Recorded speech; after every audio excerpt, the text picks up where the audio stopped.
continental slope. So continental slope is extended part of the or extension of continental shelf. See the diagram again. So this extension of shelf area is a continental slope. Continental slope. As the name depicts, it is also an extension of the continent or the margin of continent. Right. So this is continental slope. So that this degree of angle, if I draw this 3-degree diagram along with this, so there, so this is more of the degree of angle is more. So the slope angle is relatively greater than shelf area. So shelf is a very moderate slope, and there on the slope on the continental slope, so there relatively steeper slope is found or developed. So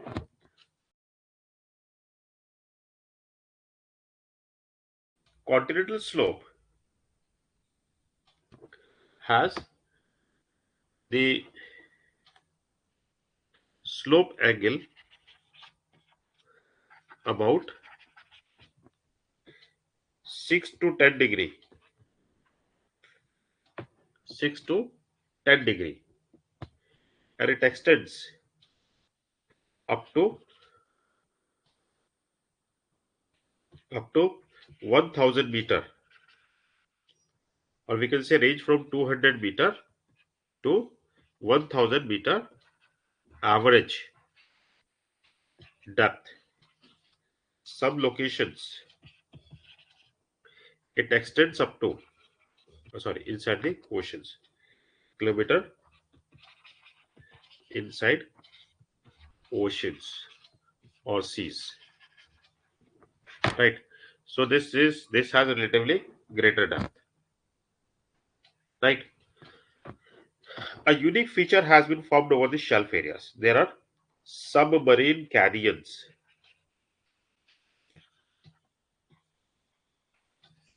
Submarine canyons are formed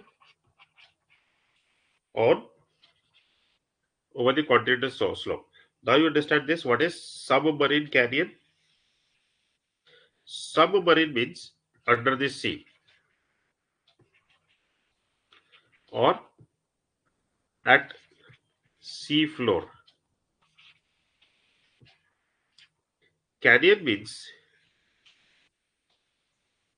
narrow,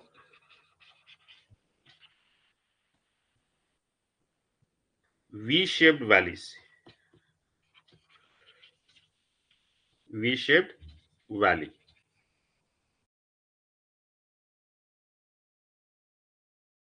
Now see, how does it look? So this is a shelf and this is slope. This is shelf areas and this is slope. Right? And this shelf area will have narrow valley. There will be narrow valley. Right? So this narrow valley, this is submarine canyon. Submarine canyons. Submarine canyon formed due to certain factors or certain mechanism is responsible there. One is subsidence of mouth of river. Mouth of river. For example, earlier river was suppose forming a delta and depositing sediment or the huge load of sediment on the mouth. This is delta. And due to the endogenic force, this mouth of river has been subsided or it is subsided down vertically. So there the course of river will shorten. This is sea level. and this is sea floor or slope.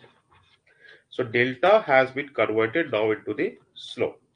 So if I draw like this, so this mouth of river has subsided. So this is sea level here, right? So the sediments which has been deposited over the mouth, it will start rolling on the continental slope. So this rolling of the continental slope will be responsible for process of aberration. Process of aberration. So this process of aberration is making this base of this slope more narrower and deeper, is responsible for making narrow valley. So this is called submarine canyon. Submarine canyon. And on the base of this slope, continental slope, we will find there is a large deposits of the sediment. This is called submarine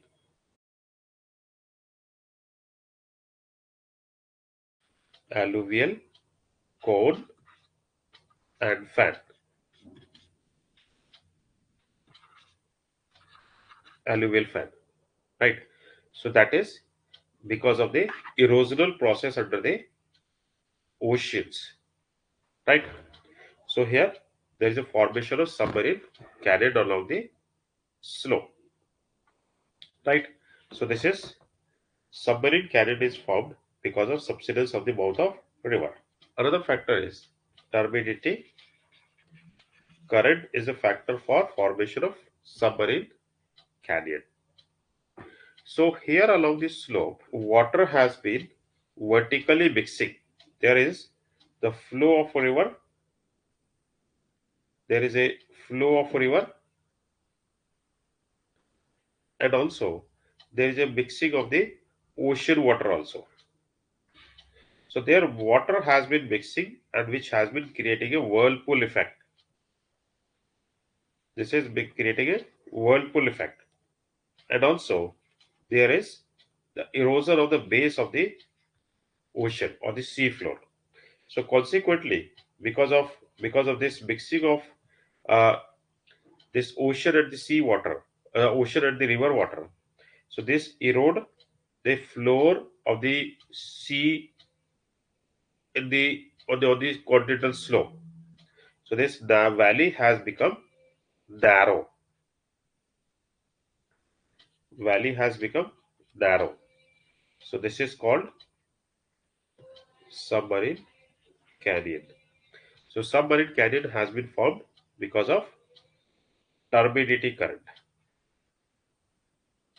Turbidity current. So this turbidity, this mixing of the sea water and the river water. So I'll mark here. This is a river and this is the ocean flow or ocean or seas water, sea water, sea water. So this is creating a current. So this is called turbidity current.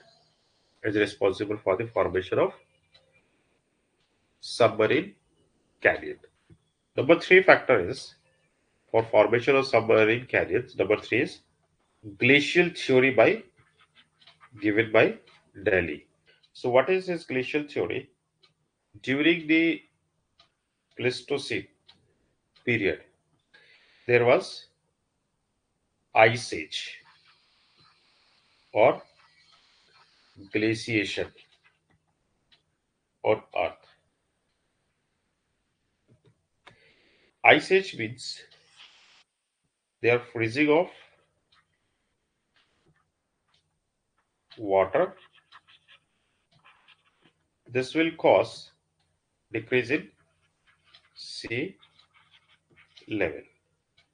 So decrease in sea level means whole land shall be exposed for erosion. So area under erosional process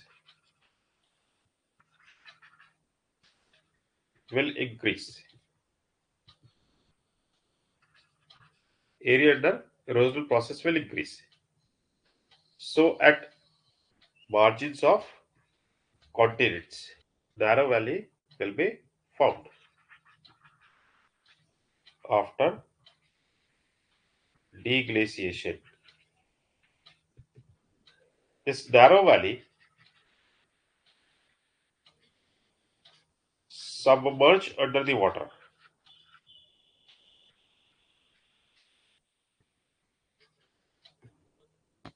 and appear as submarine carriers. So see this in the diagram.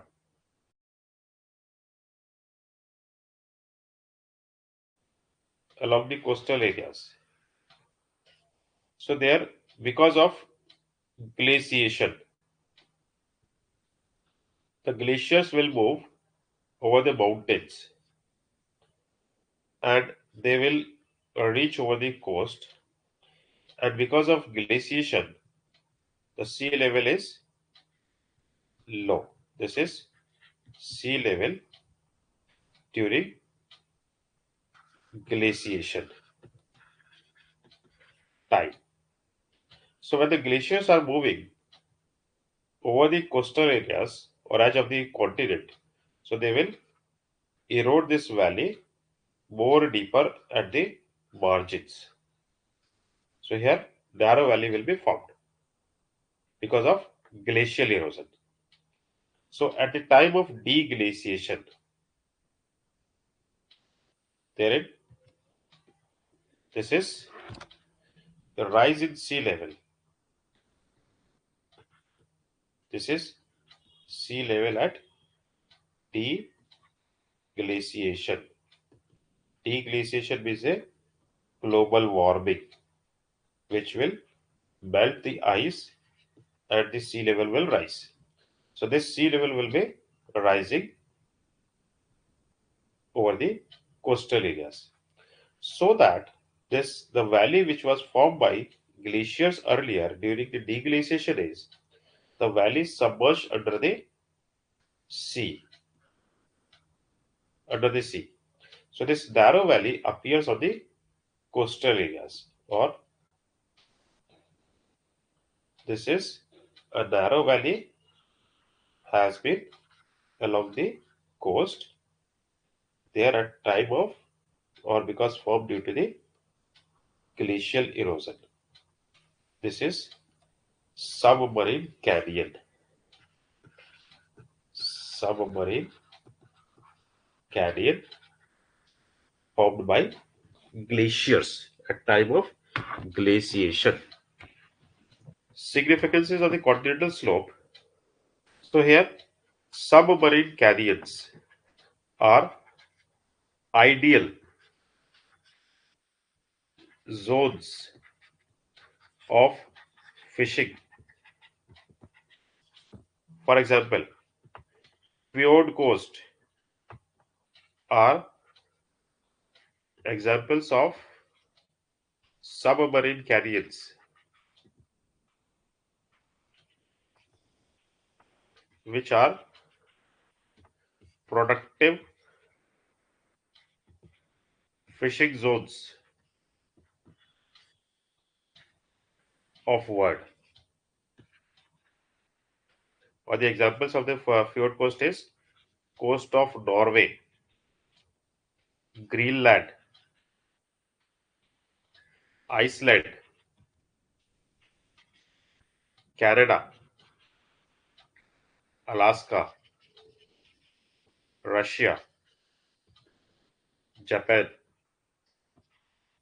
New Zealand,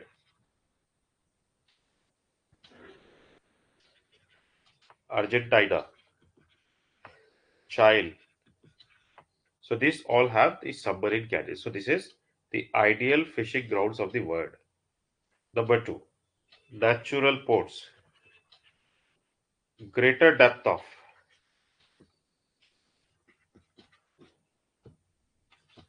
sea water allows large ships to enter inside near the coast and natural ports are developed. See the map. The coast of the Norway. This is zigzag coast. So the water can more enter inside the land. The coast of Britain also. This is also like this. Coast of Canada. Sorry, Greenland. Coast of Iceland. West coast of Canada. So this is zigzag coastline. So these are ideal coast for the development of natural ports. See the coast of Chile. This is zigzag. So these conditions are the ideal conditions for development of natural ports.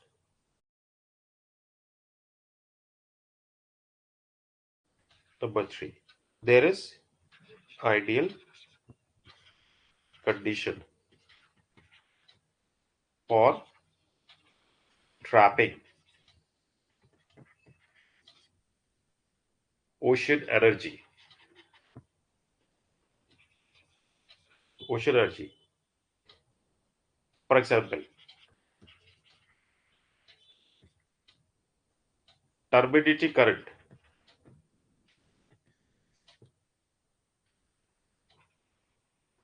has sufficient force for moving